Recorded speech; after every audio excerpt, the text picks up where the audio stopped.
बाई आजला शांत बसली का? तुझीच वाट बघत होते व्हिडिओ काढाय करता. जेवण नाही बनलं का अजून? नाही बनले ना. मग काय बनते आज? आज वालाच्या शेंगात बनवत. त्याने काय होईल मला शेंगा खाल्ल्याने? वाला शेंगाने हाड अटक होत नाही, वजन कमी होतं आणि रोगराया कमी होतं. शेंगाने शिकते आणि पाण्यात टाकीते, धुवून काढते, शिजू घालते. त्याला शेंगदाणे, हिरवी मिरची, लसूण, जिरे, हळद, मोहरी टाकीते, शिजायला टाकीते. शिजते शेंगा धुवून शिजायला टाकीते. आता शेंगा टाकाय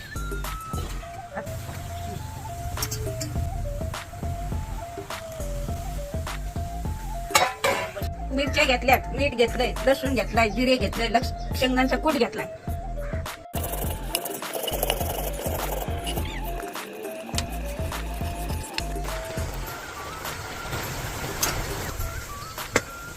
आता उतरून घेतल्या काळ्याचं पाणी काढायचं, तुरट पाणी निघत.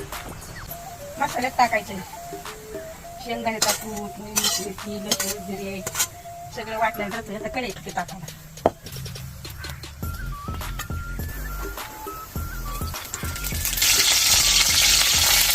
थोडीशी जिरे टाकीचे, थोडीशी हळद टाकीचे. असं तरी जर झाली किंवा यावं आणि खालचा टाकू का? टाकू दे.